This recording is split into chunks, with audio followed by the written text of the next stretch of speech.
बिस्मिल्लाहिर्रहमानिर्रहीम। अस्सलाम वालेकुम नाजरीन, आप देख रहे हैं यूट्यूब चैनल और मैं हूं रियाज बलोच। आज भी मेरे पास तीन बड़ी खबरें हैं और ये तीन खबरों का मैं आपको पहले इंट्रो देता हूं। आज पाकिस्तान के सबसे बड़े जो फास्ट किस्म के एक शख्स है जिसने सोशल मीडिया पर बेहियाई, उरियानी, फहाशी के तमाम रिकॉर्ड तोड़े हुए थे, उसका आज सॉफ्टवेयर अपडेट हो गया है। मेरी मुराद हकीम शहजाद लोहापाड़ से है। उसका सॉफ्टवेयर अपडेट हुआ है, कैसे हुआ है ये हम आपको पूरी तफसीलात बताएंगे। और उसके बाद मेरे पास एक बिग न्यूज़ है, वो है पाकिस्तान तहरीक इंसाफ के कारकुनों के लिए, उनकी क़यादत के लिए। बुशरा बीबी के हवाले से मेरे पास बड़ी खबर है, वो मैं आपसे शेयर करने जा रहा हूँ, उसकी तफसीलात शेयर करने जा रहा हूँ और उसका आगे क्या होगा ये भी इस पर हम बात करेंगे।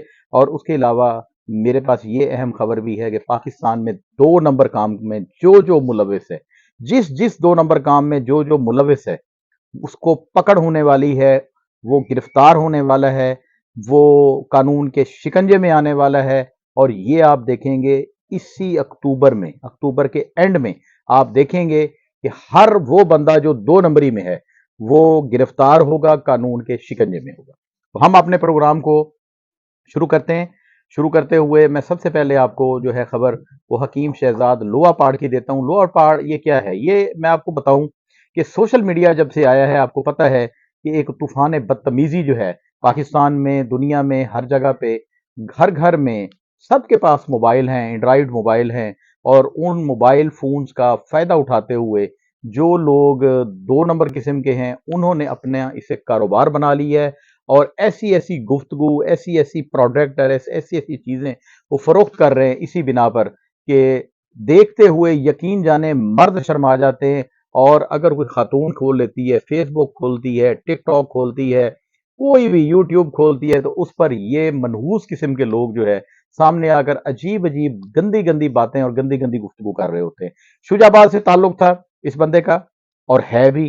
हकीम शहजाद लोहापाड़ के नाम से मशहूर था। इसकी अगर आप टिकटॉक पे गुफ्तगू सुने, अगर फेसबुक पर गुफ्तगू सुने, तो यकीन जाने आम बंदा सुनकर अपने घर में क्या अकेले बैठकर भी नहीं सुन सकता। इस किस्म की इसने फांसी और उरियानी फैलाई हुई थी, लेकिन इदारे बिल्कुल खामोश थे। अल्लाह जाने उनको कुछ लगा हुआ था, बाबा कैद आजम के जरिए वो खिदमत करता था या क्या करता था, लेकिन दिन ब दिन उस बंदे का और होते होते आपको पता है कि आमिर लियाकत साहब जो है जिन्होंने शादी की थी लोधरा से, दानिया शाह जिसका नाम था, वो उसके बाद वो उनकी बेवा थी और उससे ये हकीम लोहापाड़ ने शादी की थी और उसे हर जगह पर लेकर साथ, वो उसका जाती मामला है, वो उसकी वाइफ है, वो जहाँ शो कराए, जैसे करे, जिस तरीके करे। लेकिन वो जो गुफ्तगू करता था, जो अपनी दवाइयां बनाता था, खास तौर पर जो माजून बनाता था, और यकीन जाने उसके माजून की कीमत ऐसे होती थी जैसे कोई सोना बिक रहा हो। और लोग भी धड़ाधड़, मैं एक दफा मुल्तान जाते हुए मुझे इत्तेफाक हुआ, मैंने कहा मैं जरा देखूं तो सही है शुजाबाद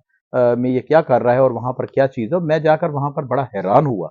शुजाबाद से तकरीबन 5-6 किलोमीटर के फासले पर एक साइड पे, रोड पे, वो भी मुल्तान की तरफ निकलती है, वहां पर इसका दवाखाना था और उस पे 4-5 गनमैन जो है वहां पर मौजूद थे।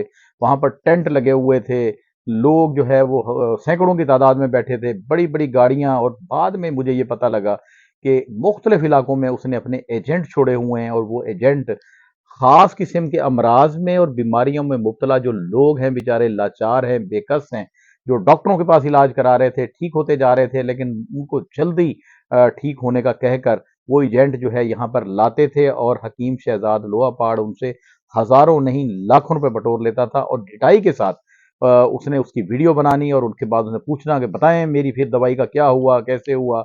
और वो उसमें से 90% लोग जो है वो उसके अपने होते थे, बिके हुए लोग होते थे, दिहाड़ीदार लोग होते थे जो पैसे लेकर ये वीडियोस बनाते थे।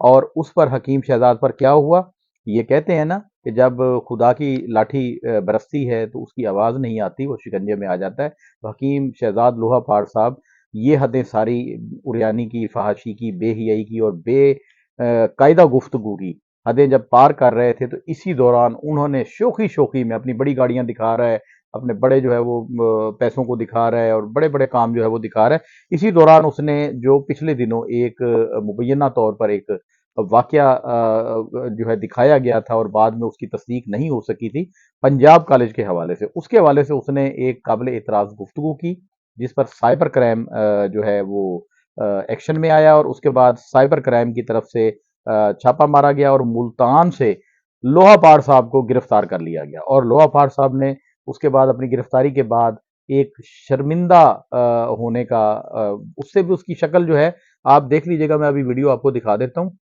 محسوس نہیں ہوتا کہ اس کے چہرے پر کوئی ندامت ہے، لیکن اس نے اپنے ایک بیان جاری کیا، پہلے یہ بیان دیکھ لیں۔ جی جناب، بسم اللہ الرحمن الرحیم۔ پچھلے دنوں چاچا سریکی ٹک ٹاکر اور میری ایک ویڈیو وائرل ہوتی ہے جس میں وہ میرے پاس آتے ہیں، میں استقبال کرتے وقت ان سے پوچھ لیتا ہوں، چاچا سریکی وہ بتاؤ، وہ جو پنجاب کالج میں ریپ والا معاملہ تھا اس پر آپ نے بات کیوں نہیں کی؟ وہ ہماری نجی گفتگو تھی، آپس کی گپ شپ تھی، ادھر سے کیمرہ مین نے کیمرہ لگایا، ہماری وہ گفتگو کیمرے میں ریکارڈ کر کے اپلوڈ کر دی۔ 2 دن بعد مجھے پتا چلا کہ وہ تو وائرل ہو گئی ہے بات ہماری، اور پبلک اس بات پر دل برداشتہ ہے کہ ہم نے کوئی غلط سپیچ جو ہے نا اپلوڈ کر دی ہے۔ اس میں میری نہیں، میرے کیمرہ مین کی غلطی تھی، اس کے لیے میں معذرت خواہ ہوں۔ میں نے ایک نکما آدمی اپنے پاس رکھا ہوا ہے، پہلے بھی اس کی وجہ سے میں مشکلات کا شکار ہوا ہوں، یہ دوسری غلطی اس کی ہے۔ ابھی میں اس کو نوکری سے بالکل فارغ کر رہا ہوں، یہ میرے قابل بالکل نہیں ہے، اس طرح کی باتیں اپلوڈ نہیں کی جاتی ہیں۔ دفعہ 144 لگی ہوئی ہے، اس موضوع پر بات کرنا، اس کے حق میں بات کرنا یا اس کے خلاف بات کرنا، یہ ایک جرم ہے۔ ادارے متحرک ہیں، تمام اداروں سے میں معذرت کا طلبگار ہوں، معافی کا طلبگار ہوں۔ وہ دوست جو ڈسہرٹ ہوئے ہیں، خاص طور پر میرے بہت پیارے دوست یو کے میں بیٹھے ہیں، ملک نعیم صاحب، وہ ڈسہرٹ ہوئے ہیں، ان کی ویڈیوز بھی میں نے دیکھی ہیں، اور دوسرے صحافی صاحبان مظفر گڑھ سے ہیں، وہ بھی ڈسہرٹ ہوئے ہیں، ان سے بھی معافی کا طلبگار ہوں۔ تمام پبلک، تمام دوست احباب، تمام بہنیں، تمام مائیں جو میری اس گفتگو سے دل برداشتہ ہوئی ہیں، ان سے میں معافی کا طلبگار ہوں۔ Thank you very much. جی ناظرین، آپ نے یہ لوہا پاڑ صاحب کا بیان دیکھا، آپ کو کہیں سے اس کی شکل سے، اس کی گفتگو سے یہ لگا کہ وہ شرمندہ ہے، وہ اس پر نادم ہے جو اس نے گفتگو کی، یا اس سے پہلے جو گفتگو کی؟ صرف پنجاب کالج، یہ تو ایک چھوٹی سی بات تھی جس پر اس نے وہ بنا دی گفتگو کی تھی، وہ ایک چھوٹی سی بات تھی، اس سے کئی گنا سخت، اور کیوں ہمارے ادارے ایسے لوگوں کے خلاف جو ہے وہ ایکشن نہیں لیتے، اور کیوں؟ ویسے تو دیکھیں، پاکستان میں جب دل کرتا ہے انٹرنیٹ کی سپیڈ سلو کر دی جاتی ہے، ٹک ٹاک کی سپیڈ سلو ہو جاتی ہے، اس کے بعد جو ہے یوٹیوب کی سپیڈ سلو ہو جاتی ہے، تو ایسے لوگوں کے جو اکاؤنٹ جو ویریفائڈ ہیں، جن کا پتہ ہے کہ یہ صرف فحاشی اریانی اور لوگوں کو دھوکہ دہی کے لیے جو ہے بنائے گئے ہیں، اس پر جو ہے پابندی کیوں نہیں لگتی، اس کو کیوں بند نہیں کیا جاتا؟ میں آپ کو یہ بتاؤں کہ یہ بندہ جو ہے یہ ہمارے پاکستان کے لیے ایک بدنامی کا باعث ہے۔ اگر آپ خاندانی حکیم ہو تو ٹھیک ہے، آپ اپنی حکمت کی بات کرو، آپ اس طریقے سے نہیں جس طریقے سے یہ آپ گفتگو کرتے ہو کہ آپ گھر میں بیٹھ کر کوئی آپ کی گفتگو نہ سن سکے اور کوئی شریف آدمی آپ کی گفتگو نہ سن سکے۔ شیم آن یو، آپ کو شرم آنی چاہیے اس قسم کی گفتگو کرتے ہوئے۔ آپ اپنی ٹک ٹاک اٹھائیں، آج آپ ملبہ سارا ڈال رہے ہیں اپنے کیمرہ مین پر کہ میرے کیمرہ مین نے جی بنا کے وہ کر دی ہے، تم تو شو باز ہو، تم تو جہاں بھی جاتے ہو جو بھی کام کر رہے ہو اس پہ شو بازی کر کے اور سامنے لا کے پھر اس کو بڑے فخریہ انداز میں جو ہے وہ پیش کر کے اس پہ ڈال رہے ہو اور لوگوں کی دادیں وصول کر رہے ہو۔ یقین کریں، آپ اپنے کمنٹ باکس کو پڑھا کریں حکیم لوہا پاڑ صاحب، تو نیچے جو شریف لوگ ہیں وہ آپ کو اس قسم کے الفاظوں سے، القابات سے جو ہے وہ نوازتے ہیں کہ آپ کو خود شرم آنی چاہیے۔ بلکہ کیا شرم آتی ہے، میں نے تو کئی دفعہ دیکھا ہے آپ ان کا جواب جو دے رہے ہوتے ہیں وہ بھی پھر آپ عجیب قسم کا دے رہے ہوتے ہیں۔ خیر یہ بات تھی، ان کا سافٹ ویئر جو ہے اپڈیٹ ہو گیا ہے، لیکن ایک بات یہاں پر ایک اور بھی ہے، وہ میں آپ کو بتانا ضروری سمجھتا ہوں کہ آپ اپنی فیس بک کھول لیں۔ آپ فیس بک کھولیں گے تو عجیب قسم کے ننگے گندے اشتہارات فوراً آپ کی فیس بک پر آنا شروع ہو جائیں گے، اور سب سے بڑی بات یہ ہے کہ آن لائن جوا جو ہے اس کا مرکز بنی ہوئی ہے سوشل میڈیا، ہر جگہ پہ اس کی۔ میں اپنے شہر کی بات کروں تو ہمارے خانپور میں بھی ایک بہت بڑی فیملی جو ہے وہ اس کام میں ملوث ہے، ان کی فیکٹریاں ہیں، ان کے اپنے بڑے بڑے کاروبار ہیں، ارب پتی لوگ ہیں وہ، لیکن پھر بھی انہوں نے ایک آن لائن جوئے کا نیٹ ورک خانپور میں قائم کر رکھا ہے۔ اس کی وجہ یہ ہے کہ ان کو تحفظ حاصل ہے، ان پر کوئی کیونکہ وہ طاقتور ہیں اس لیے ان پر کسی قسم کی کوئی کارروائی نہیں ہوتی۔ سائبر کرائم، یہ ظاہری بات ہے، جو کارروائی ہوئی ہے اس سے پہلے تو کبھی سائبر کرائم کا کام یہی ہے، میں غلط کام کروں، کوئی کروں سوشل میڈیا پہ تو اس کے خلاف وہ کارروائی کرے، لیکن حکیم لوہا پاڑ کے خلاف کارروائی صرف پنجاب کالج والے معاملے میں ہوئی، باقیوں پہ نہیں ہوئی۔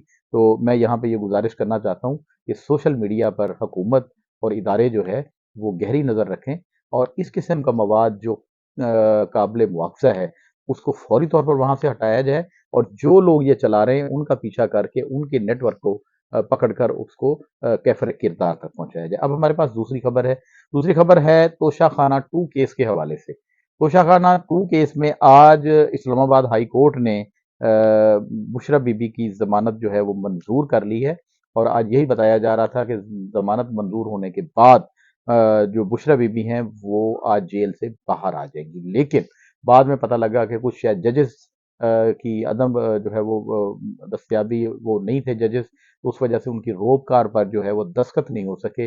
इस वजह से ये मामला कल पे जा पड़ा है और कल पे जाने के बाद भी कोई और केस नया आ जाता है या पड़ा हुआ है वो सामने आ जाता है तो बुशरा बीबी कल रिहा होती हैं या नहीं होती, ये इसका फैसला जो है वो कल ही होगा। कल मतलब 23 तारीख को। और ये इतलात भी हमें मुसद्दका आ रही हैं कि इमरान खान भी आने वाले 60 दिनों के अंदर अंदर उसका भी इमरान खान का भी फैसला हो जाना है। क्या फैसला होना है, वो बाहर आएंगे या उनको सजा मजीद होगी या कोई किसी और बड़े केस में उनकी गिरफ्तारी डालकर किसी और जगह पे जो है उनको मुंतकिल किया जाएगा या जो होगा। बहरहाल इस हवाले से 2 महीने बड़े अहम हैं ये जो चल रहे हैं। कल मैंने आपको नाजरीन बताया था कि बिलावल भुट्टो जरदारी जो है वो अगले आने वाले इसी पार्लियामेंट के वजीर आजम बन सकते हैं, उनके चांसेस हैं। तो मुझे काफ़ी सारे दोस्तों ने टेलीफोन करके और कमेंट बॉक्स में भी ये पूछा कि ये कैसे पॉसिबल है कि आसिफ अली जरदारी सदर हो, बाप सदर हो और बेटा वजीर आजम बन जाए। तो मैंने आसिफ अली जरदारी साहब का नाम तो कुछ नहीं कहा। मैंने ये थोड़ी कहा कि आसिफ अली जरदारी इसी ओहदे पर कायम रहेंगे या निकल जाएंगे या चले जाएंगे। ये सारी चीज़ें मुमकिन हैं। इससे पहले भी कई दफ़ा ऐसा हो चुका है और फिर कुछ लोगों ने ये कहा ये कैसे मुमकिन है कि एक ही सूबे से सदर भी और वजीर आजम भी। पहले कई दफ़ा ऐसा हो चुका है कि सदर और वजीर आजम पंजाब से इकट्ठे रहे हैं। कई दफ़ा हमारे मुल्क में ऐसा हुआ है। तो दोस्तों को अपनी यादाश्त को जो है वो ताज़ा कर लेना चाहिए। तीसरी हमारे पास जो अहम और आखिरी खबर है वो ये है कि खुफिया इदारों को जो है वो टास्क दे दिया गया है, खसूसन MI मिलिट्री इंटेलिजेंस उनको ये खसूसी टास्क दे दिया गया है कि जो भी लोग गैर कानूनी कामों में मुलव्वस हैं, 2 नंबर धंधों में मुलव्वस हैं, उनको डायरेक्ट जो है वो छापे लगेंगे और ये फोर्सेस उनके खिलाफ कार्रवाई करेंगी। उनमें कौन-कौन से काम हैं? वैसे तो तमाम 2 नंबर ईरानी तेल के हवाले से है। ईरानी तेल की पिछले कई दिनों से जो है आपको पता है रुकावट बनी रही और ईरानी तेल नहीं आया, लेकिन आज की मेरी ताज़ा तरीन मालूमात है कि आज हमारे ज़िला रहीम यार खान में ईरानी तेल दाखिल हुआ है। वो किस रास्ते से दाखिल हुआ है, किस तरह से हुआ है, कितनी मिकदार में आया है, इसका अभी इतना अंदाज़ा नहीं हो सका, लेकिन ये तस्दीक शुदा बात है कि ईरानी तेल की सप्लाई ऐसा-ऐसा फिर शुरू हो गई है। हो सकता है वहाँ से बॉर्डर से ना हुई हो, ये करीबी कहीं इलाके में किसी जगह पे कोई ट्रेलर छुपा हुआ हो और उसके बाद उसको यूँ ही मौका मिला हो तो वो निकल आया हो, आ गया हो। बहरहाल ये काम शुरू हो गया है। उसके अलावा इन इदारों ने जो कार्रवाई करनी है, वो करनी है। जो 2 नंबर काले तेल का धंधा करते हैं और अपना डीजल या पेट्रोल केमिकल की बुनियाद पर बना रहे हैं, उनके खिलाफ जो बहुत बड़े जुए के मराकज़ हैं जिनके, उन पर कार्रवाइयाँ होनी हैं। और मंशियात के जो बड़े-बड़े गाढ़ हैं, और हमारे ज़िला रहीम यार खान में बहुत ज़्यादा मंशियात के बड़े-बड़े गाढ़ हैं, बैनुल अज़लाई, बैनुल अक़वामी कह लें या बैनुल सूबाई कह लें, वो गैंग्स यहाँ पर मौजूद हैं।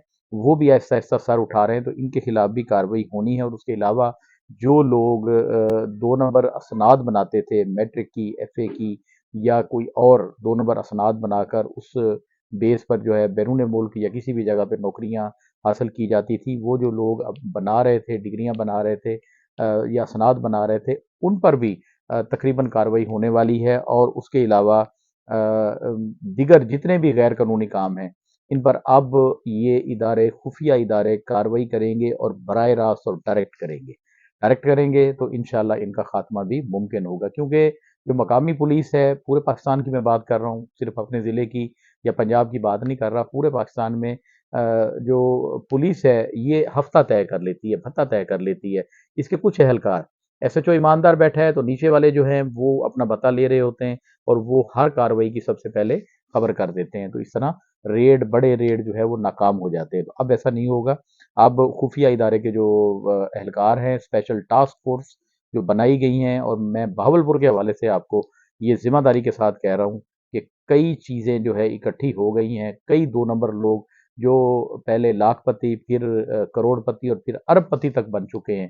بے شک وہ 2 نمبر کھاد تیار کر رہے ہیں، 2 نمبر سیڈ تیار کر رہے ہیں، یا تیل تیار کر رہے ہیں، یا اسناد تیار کر رہے ہیں، یا جوئے کا کام کر رہے ہیں، یا منشیات کا کام کر رہے ہیں. کوئی بھی 2 نمبر کام ہے تو اس حوالے سے حوالہ ہنڈی کا ہے کام ہے، تو اس حوالے سے ان کی گرفت جو ہے اب زیادہ دور نہیں ہے. اب تک کے لیے اتنا ہی. ملتے ہیں پھر اگلے پروگرام میں، تب تک کے لیے مجھے اجازت دیجیے. اللہ نگہبان.